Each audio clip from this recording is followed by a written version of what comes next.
What we've done over the past decade in Alberta agriculture is it's pretty amazing, and I think it's going to affect everybody in Alberta. We've basically doubled the size of the meteorological network, and this is a lot of that story is going to be contained in here. And the other thing that's very important is we've made all this data publicly available. So you can go right now and look at any one of 350 plus stations in the province that report hourly and get the last 5 years of precipitation data, the last 5 hours, temperature, solar radiation, soil moisture, all sorts of stuff. So I'm going to, hopefully there's some time at the end where I can sit down and take you through a live web demo. But like David said, for now we're going to focus on the conditions in your watershed. So we're going to look at the history of meteorological station expansion through this presentation. I'll give you a description of the current situation, and we're going to go back through 130 years of precipitation records at Calgary and Edmonton, give you some idea of what some of the variability is and trends. I always say the pattern with weather is there is no pattern. And we'll look at the Alberta Climate Information Service, which is the live web demo. So this is where we were through the 1901. These were the meteorological stations that were operational. There's a completeness index down here. Don't spend too much time thinking about it. The blue ones mean at least 90% of the data was available for the year. And these yellowish ones, those are basically summer stations. But really, we don't have a lot of widespread meteorological data, obviously, because we've only been here for a very short period of time. What happened, which is kind of interesting, is there was an explosion in the 1960s.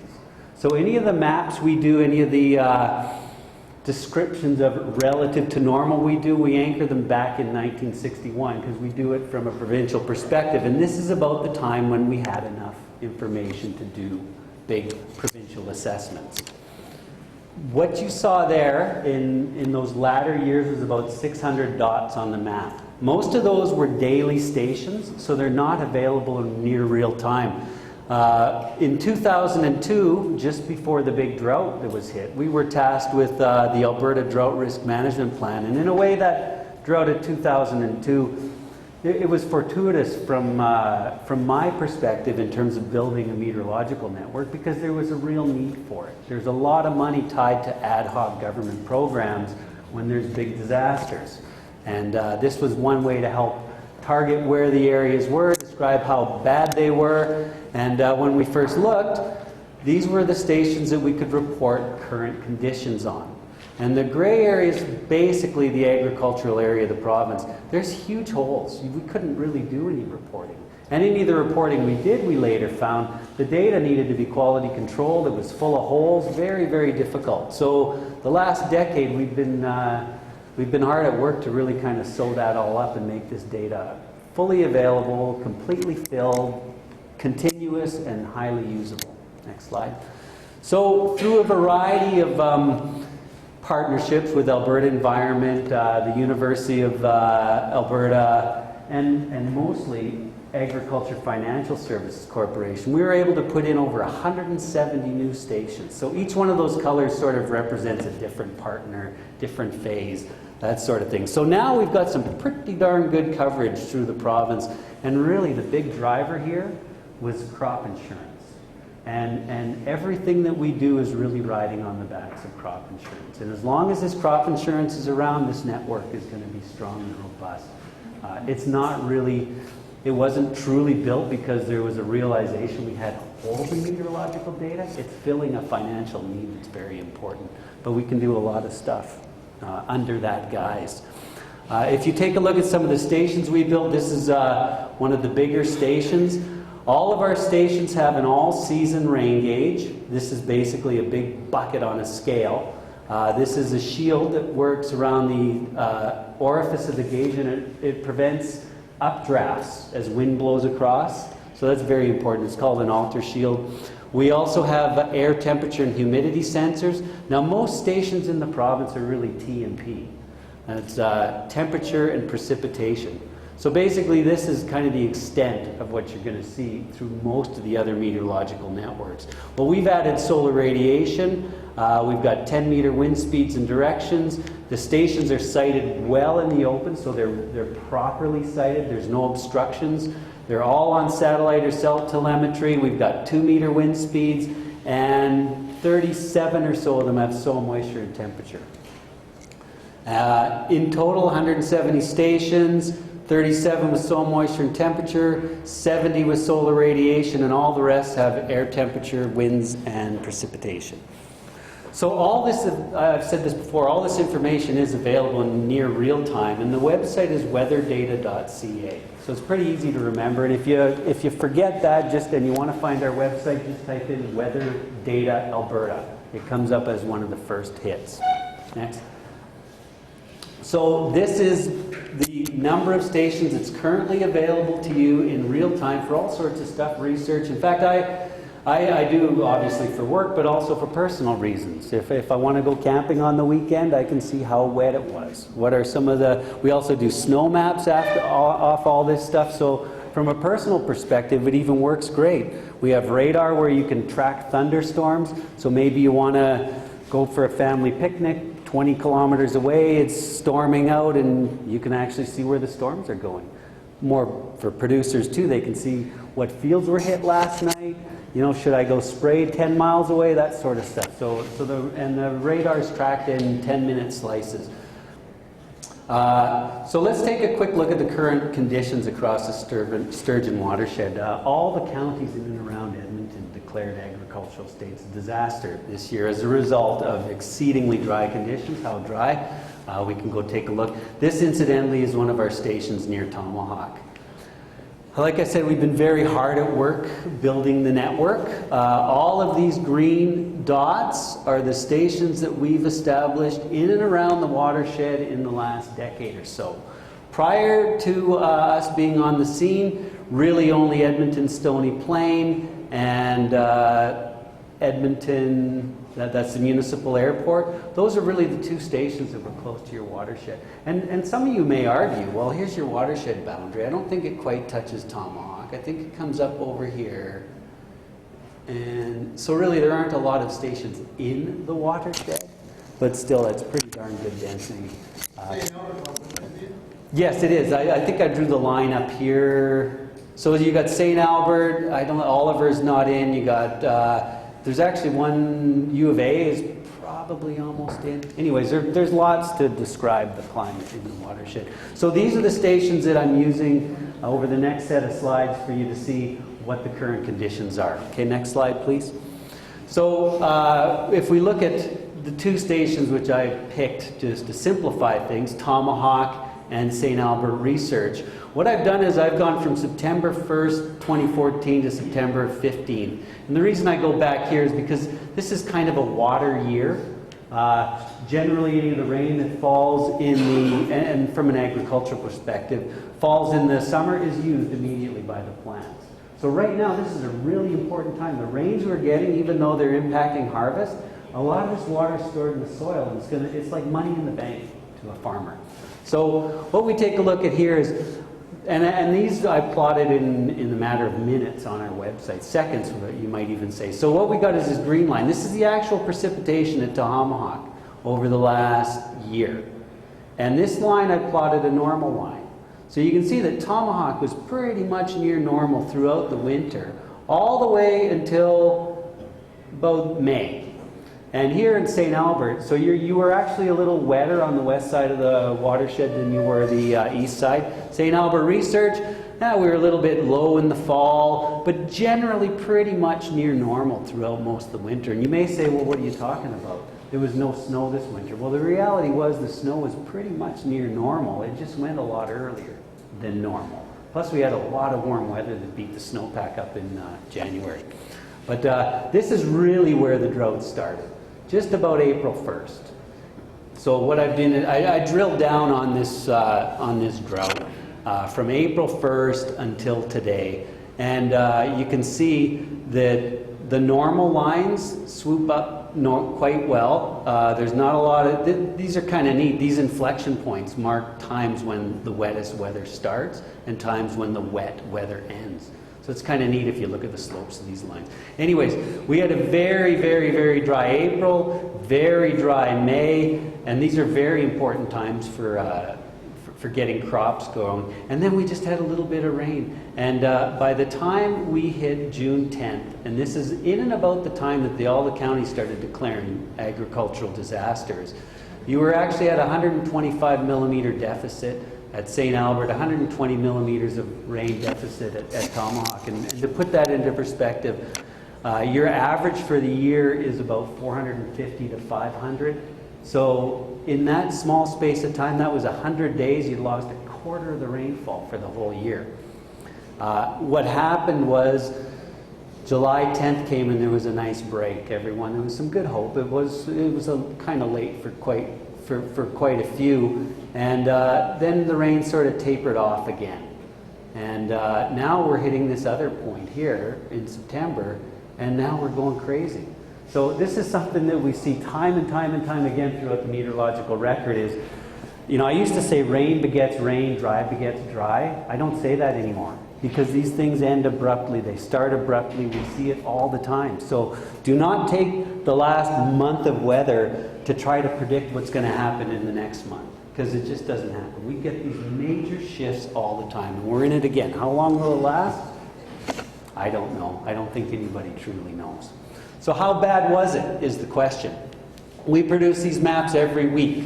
We take a look. So this is April 1st to July 9th. That was the dry period. That was the depth of the dry.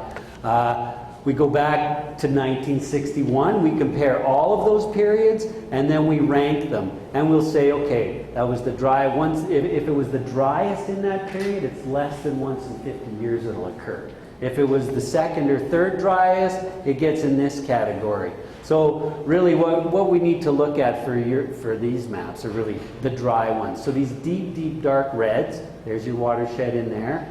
You were about 1 in 50 year lows. So once in 50 years, you're going to see an April to May or April to June like that. So it was relatively infrequent as far back as we go. Okay, so now we've got that rain starting just about the beginning of September. Things improved a little bit. You marched almost close to normal, and by the end of the growing season, you were at about 1 in 25 to 50 year lows. In reality, 1 in 25 year low is right on that dividing line between those two colors, 1 in 50 year lows here. So really, you're probably about 1 in 30, 1 in 40 year lows for most of the watershed. Okay, 1 in 50 year lows throughout. Okay, now we're going to rewind another, add another 60 days on there. Look what happens. Go. This whole area turns to normal for the growing season. Again, this isn't really an anomaly. So it just kind of goes to show you can't put too much worry into this stuff because you just don't know when it's going to turn around. Okay, you also can't put much faith in it either because you also don't know when it's going to go too bad on you. All right, so next slide. So this is what's happened since September. This is kind of good news for the watershed. Is it good news for producers that still got crops lying around? And it's a bit of a mixed bag on that. It depends who you talk to, what stage they're in, what crops they have. But basically, you've got anywhere from 30 to 40 millimeters in the north of the watershed up to about 70 in around the Tomahawk area. So this is good. We're recharging soil moisture reserves. We're recharging some of the water bodies and things like that to some extent. It's all money in the bank. Next slide. Okay, so soil moisture reserves, and this is another great example of the big turnaround. We look at August 29th. So basically the crops keep up, plants keep up, you give them moisture, they use it. But once we hit the September mark, things change dramatically. It gets cooler, days get shorter, plants start dropping leaves, and everybody's worried about next cropping year. 15 days later, look at the picture. These guys were actually down at 1 in 50 year lows, maybe 90 days. They're now at 1 in 50 year highs. You guys are 1 in 50-year lows from most of the watershed. Now you're trending towards near normal. So we're looking a little bit better looking into spring. So what does this season look like relative to all the other years? Well, I go back to 1961. You had a big drought in 2002. So this is rainfall, okay? This is yearly rainfall amounts over the last 50 some odd years. Here's your normal. So that's your normal line. Right now, you're sitting at about 240 millimeters. If we get normal amounts of rainfall between now and December 31st, you're going to be the 3rd or 4th driest year in the last 50. 2002 was a really dry year. 2009 was a dry year. This is a dry year. So if you take a look at this graph, and humans always want to find patterns, right? We're always looking for patterns. There's plenty of patterns in here. First thing that we notice, and this is kind of Alberta-wide, is since about 2000, we've had an awful lot of dry years.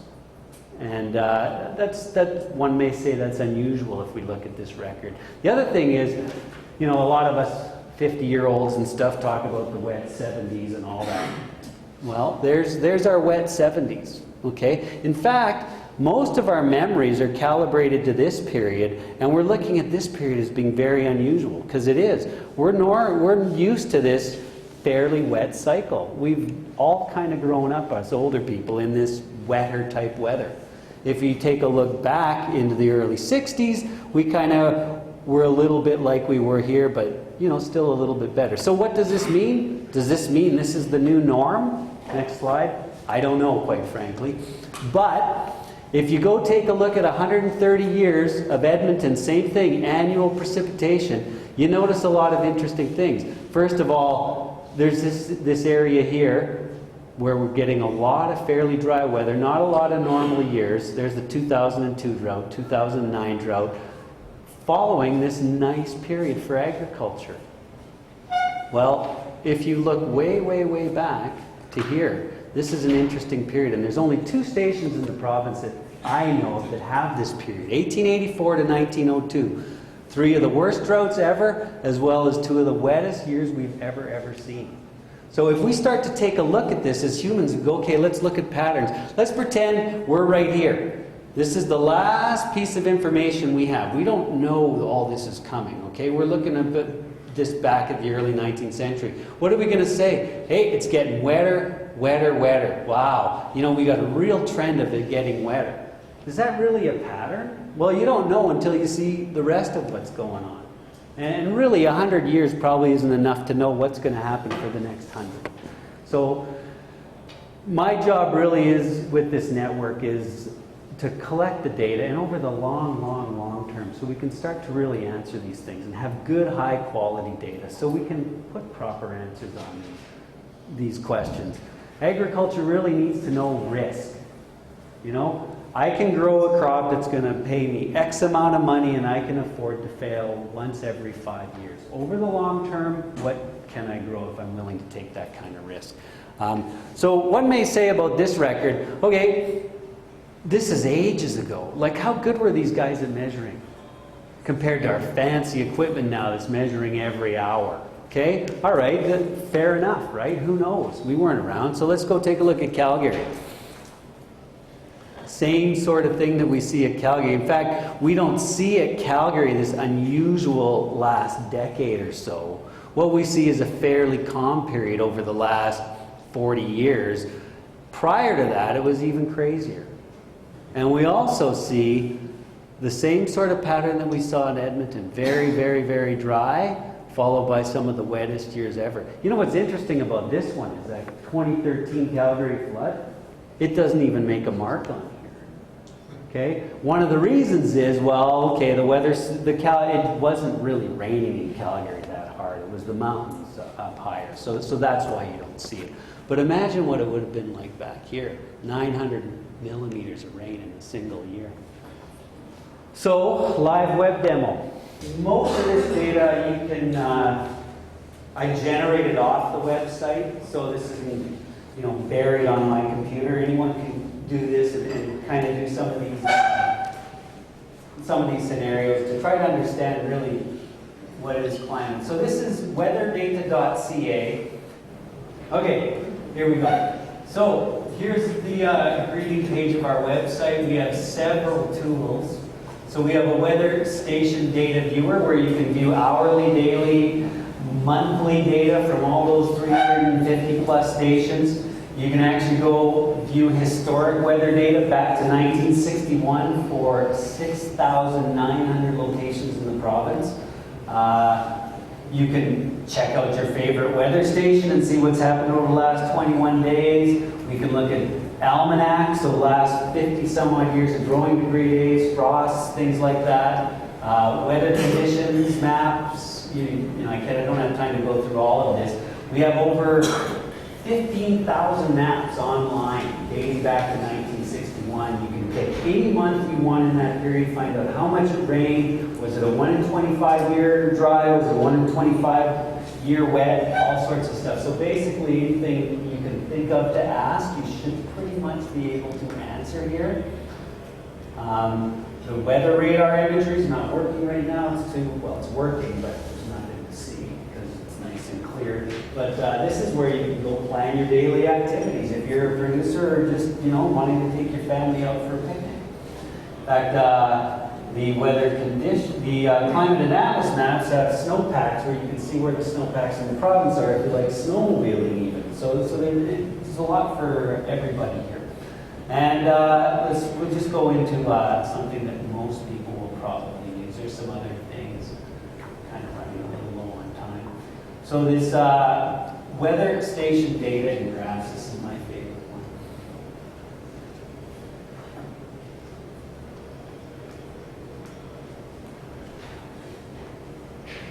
And this quickly gives you the ability to look at different years, different seasons.